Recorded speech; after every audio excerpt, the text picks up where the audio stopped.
Hello everyone and welcome back to a brand new video where today we'll return with round 3 of our F224 Kimi Antonelli career mode. Yes, we're back this weekend here for the Saudi Arabian Grand Prix. Of course, if you missed out on the videos that went live last week from Bahrain, I would highly recommend going back and checking it out. But today though we return to Jeddah, which I'm hoping is going to be a bit of a stronger track for us. Of course, we got a rather lucky points finish in the feature race in Bahrain. We got a bit lucky with the falling of the safety car and then Taylor Barnard picking up a penalty as well. But can we try and continue on and get a few more points on the board this weekend? I'm kind of putting all my hopes into the idea that I am slowly figuring out the setups with these cars and the AI aren't as competitive here in Jeddah. But the walls are always ready to pounce on you as well, so we'll have to wait and see as to how we get on. Get yourself subscribed if you're new, and let's do this thing. Well, as we make our way then out into qualifying here on the Jeddah Corniche, I must admit I am once again ever so slightly nervous. Of course, I feel like I've made some good tweaks and changes with the car that will hopefully mean, that we are going to be a bit more competitive right from the outset here. And I do feel like in that feature race last weekend, we did kind of learn a lot more about how this car handles as well around this venue. But yeah, weirdly, apparently now I can't change the AI difficulty anymore either inside this game, so we are stuck with that 102 AI. So it will be interesting to see whether they're again too quick down the straights. As you can just see, they're bottoming out over that curb in the first sector, but currently we're fastest of anybody so far through that first sector, so I guess that's a good omen. And hopefully we can try and carry that on around the rest of the lap there as we try and hook it up through the exit of turn 12. Just skim the barrier on the exit. But luckily, well, we'll get away with that one. As mean all this track is about confidence and corner exit as well. They're trying to make sure you've got a car that can attack those curves. We just can feel it bottoming out in a couple of spots. But I think we have pretty much nailed the ride height then around this venue as well there, as making our way down in towards the final sector of the lap. We're still purple at the moment. We are still top of the board, but this will be the real indicator of what the straight line speed is like as we try and get the car on the line of least resistance. One more proper corner to go. Whilst the one Max Verstappen bottled back in 2021. Will we do the same thing in this series, or will we be on to take pole position here at the final corner? Get that throttle down up towards the line. We're still showing in P1 at the moment. Is it going to be enough for pole position here in Jeddah? Yes, it is. Well, there we go. 2 points on the board. And I tell you what, I think we've nailed the AI difficulty then, because we were only a 10th up on our teammate Ollie Behrman there. And, well, I'm really, really happy with the lap time we got on the board as well. Paul Aaron will line up P3 ahead of Isaac Hajar there and Gabriel Bortoletto, with Colapinto, O'Sullivan, Kushmaini, Marty and Cordial rounding out your top 10. The entire grid covered by just 0.6 of a second there as Dennis Hauger all the way down in P21. It is going to be Amory Cordial, though, that is going to start today's sprint race from pole. So today, the sprint race, no pit stops, just full on pace. It's all about speed, daring and sheer driving skill. What, I wonder, is in store for us today?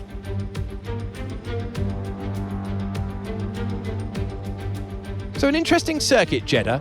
Like some other street circuits in the Formula 2 calendar, it's likely to present a formidable technical challenge, with a number of challenging turns for our young drivers to master. Plus, it's a hot track, and that high temperature has some big implications for tyre performance that they'll need to keep in mind in order to secure a good result. In the commentary box, I'm Alex Jakes. Alex Brundle is alongside me. And now, we've had sprints for years in Formula 2, but with a shorter race, how does that change your driving style? You go for a little more, a little earlier, using a bit more of that harder compound of the two tyres available per weekend in Formula 2 to try to steal a march. And equally, if you have a bit of a bump, not so much of an issue. You're going to have another go tomorrow. Well, here we are then down on the grid, lining up in P10. Of course, the weird thing as well now is the reverse grid. If we did finish in 10th, we wouldn't get a point from this sprint race either. So, yeah, we have got to try and remember all the nuances of... It feels like every year, kind of the way the weekend works changes around some way or another. But we've got our Prema teammate Ollie Behrman just alongside us. So hopefully we're going to be able to work together throughout this sprint and try to carve our way through. It's going to be 5 red lights down on the grid. And it's going to be lights out, and away we go there as Paul Aaron struggles to put that power down in towards turn 1. Behrman and myself will both say thank you very much, as we're going to try and send it to the outside in towards that first corner there. Our teammate will give us a bit of a squeeze. I'm too busy watching Bortoletto, O'Sullivan and Colapinto try to make it through those first couple of corners. 3 wide there. Looks like everybody has just kind of shuffled back in and agreed on an order they want to stick with in towards the S's. But it is still Amri Cordial then that is leading this one up the front of the order. I love that whoosh you keep hearing on the turbo as well, especially through that section of corners where it bounces off the walls. This is, now I'm figuring it out, it is a good fun car to drive inside this game as well, as already I can see on the mini-map.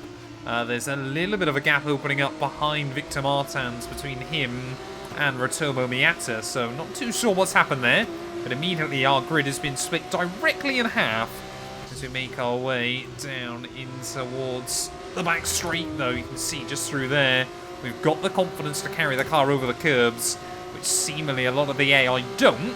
But this one's going to be interesting. We saw a few DRS moves out in Bahrain of cars able to make an impact, but we didn't see as many as I expected there, as thought I would look down the inside of Paul Aaron and kind of thought better of it on the exit of the turn.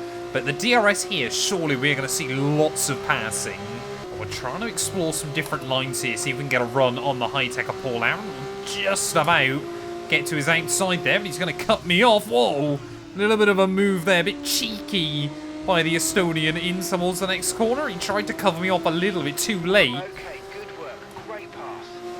And if anything, that kind of screwed him over more than me, because it kind of forced me to have a look down the inside, trying to avoid picking up front wing damage there. We'll pull off the move and up into P9 then. So yeah, Paul Aaron really struggling early on. DRS though will be enabled on the next lap. Oh, everybody then setting new fastest laps of the day. Gabriel Bortoletto will claim that one though. I believe there is, yeah, there is still a fastest lap bonus point, isn't there, inside an F2 sprint. I always get muddled up because obviously there isn't one inside the Formula 1 sprint racing. But yeah, I think in Formula 2 you do get just that singular point as well. So that could, you know, that could be important come the end of the year, depending on how things pan out. But it's definitely through these twisty bits. I mean, look at that, practically pushing along our teammate Ollie Behrman there. Desperate to try and find a way around him. And so you leave it in 4th gear right the way throughout. And now we've got to try and get the slingshot run on the exit against our teammate here. Behrman will just about cover the inside. We did the inside one time round. We're going to try the outside this time. Use the banking. It's not quite going to pay dividends for us off the exit of the corner there. We will stay in P9 for now. There's all we've got yellows out. Someone in front, or is that someone behind with issues? Just got to be on our toes. I think that might be Richard Verschaw that is out of the Grand Prix. It's either him or Roman Stanek. Really trying to test my F2 knowledge here as Behrman's struggling a little bit for straight line speed down the back straight. Are we going to be able to pull off the move? Yes, we are. And our teammate decides better of that one. And it is Roman Stanek that is our first casualty of the night. Oh, there we go. Fastest lap of the race so far. New fast lap of the day. Isaac Hadjar had that for about 0.2 of a second there, based on the gaps as we make our way back in towards turn 1. We are, yeah, this is definitely, I knew Bahrain was going to be difficult for us. It's a tricky track to try and learn a new car on inside this game. But yeah, now we've come to Jeddah. Like I said, you know, this should be, on paper, one of the easier tracks on the calendar for us anyway. Jeddah, the AI are a little bit too weak still, I tend to find, around this venue. So again, we'll try and get the run on Hadjar on the exit of the corner, but we just seem to have a better setup than everybody else at the moment. We've got good straight line speed and good cornering ability here, which is really paying dividends for us. As we're not even halfway through this race yet. We're already up into P7. Obviously, we gained those couple of points on Friday night. It'd be good to start getting some decent points on the board, try and close back up on our championship leaders. But if F2 in 2024 has taught us anything, you've got to take every opportunity that is presented to you, as we've got a bit of a battle going on at the front of the order. Ratomo Miata now just snatched my fastest lap. As you can see, Pepe Marti and Amri Cordial. It's not exactly two drivers I would be expecting to watch battle for the win, but that's the two we've ended up with, as once again Amri Cordial will hang on to the lead of this race, and I think both of them are really causing quite the traffic jam here. Zach O'Sullivan was another one that struggled in the first race out last weekend. So it'll be interesting to see what he can deliver. Obviously picked up front wing damage in the sprint. Had a bit of a better main event though, as that corner is just the one. Every single time we seem to be able to capitalise against the AI. So trying to look around the outside of Gabriele Bortoleto. No, we won't. Sorry, it's Franco Colapinto, isn't it? So we've got more yellows out. I think Ollie Behrman's ran into problems. So, no, I think it was someone else. We've got a red flag. A red flag in F2. What on earth has happened? Well, just like we saw then in Bahrain, it's going to be Isaac Hadjar that's going to go for a spin in the sprint here. Just he tries to get the power down off of turn 12 there. Into the wall he'll go. Everybody will get around him. But you cannot leave a car stranded there on the inside of that corner. Isaac Hadjar, I mean, you'll get the car going. Why on earth has that been a red flag there? Hadjar, he hasn't even picked up front wing damage. Well, this could potentially change up everything for the weekend, because now we've got to use a set of the super soft tyres there. We don't want to use the set of mediums and potentially screw ourselves over tomorrow. I believe we're on the set we used in qualifying, which is really, really important there. But this race has been absolutely turned on its head. Let's see what we can do, though. We've got 4 laps left. I didn't even know you could get a red flag in a sprint, but it's once again going to be 5 red lights. And lights out and away we go there, as we can't quite get the jump on Colapinto. We might be able to have a look around the outside, though, into turn 1, as Amaury Cordial once again will control the pace through those first couple of corners. And immediately we will say thank you very much then and move past the MP Motorsport driver. Gabriele Bortoleto again just trying to defend from us there. And that's going to upset his rhythm in towards this middle sector. But of course, yeah, everybody now on the super soft tyres. So this works out really nicely. You know, we're all able to just hang that little bit closer through this first sector there. And can we try and get the run off of the corner? I think the problem for the AI is they seem to bottom out on the exit and then not be able to carry much speed there. So I think our extra ride height is actually what's making a lot of the difference there as well, in terms of providing us with that confidence and the stability off of the turn. But yeah, Bortoleto chasing O'Sullivan. We've still got those top 3 as well of Kushmaini, Pepe Marti and Cordial at the front. Of course, I'm sure everybody, whether it's a sprint or a feature race, you always want to try and bag wins in FIA Formula 2. And our top 3 at the moment, all of them, I'm not convinced are going to get many chances to win. I wish there was a bit more difference in the Formula 1 tyre grip like you've got in F2.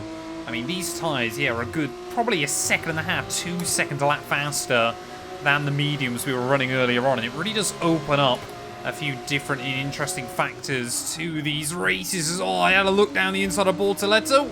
The Brazilian there will kind of, I mean, he was perfectly within his right to defend.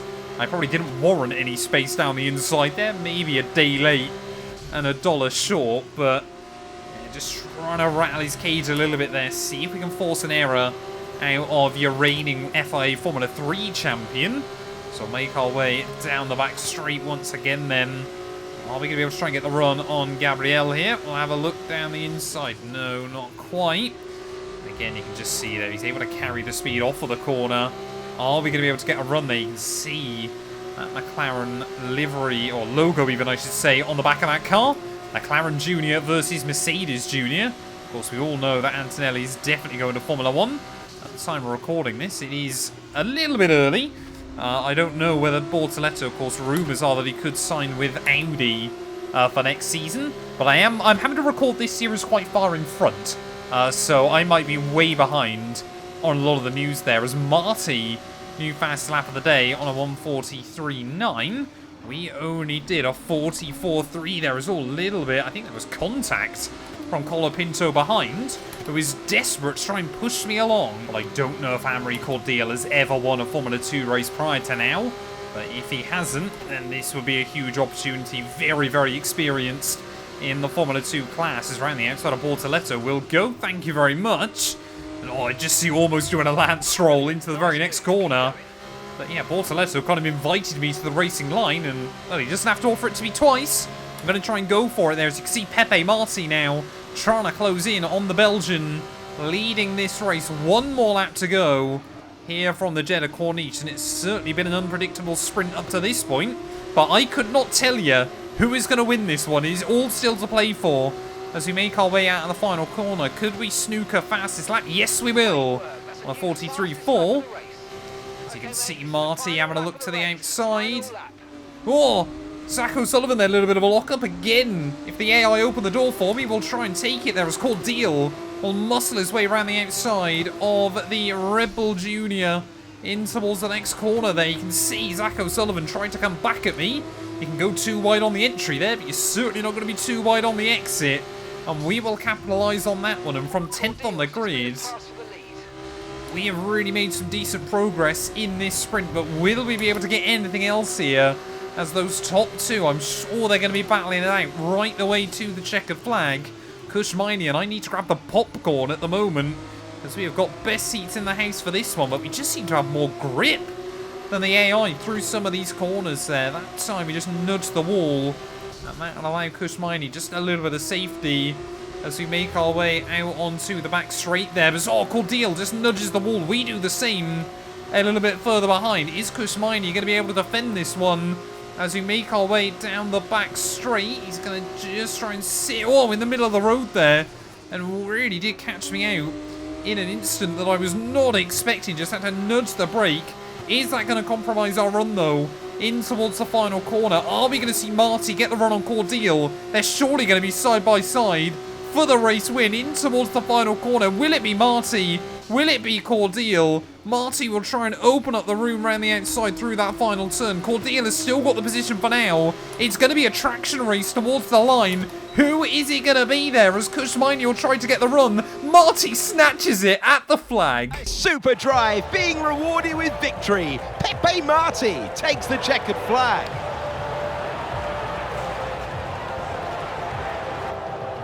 Well, that's one of the biggest strategic gambles you can make in a Formula 2 race. The late race pit stop really working out in the sprint.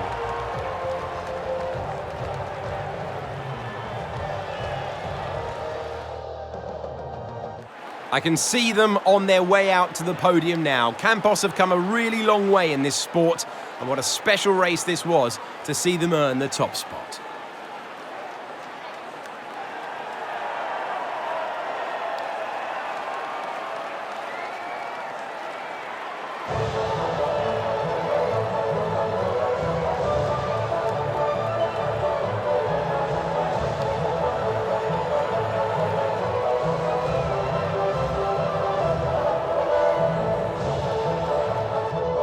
Well, that has got to be one of the closest finishes I've ever seen inside F124 between the AI. Just 2/100ths of a second there between Pepe Marty and Amaury Cordeal in the end. Your top 5 cars covered by less than a second. It's just what Jeddah does, isn't it? At the end of the day there. But yeah, you can see with that result though, what's that going to do for the Drivers' Championship?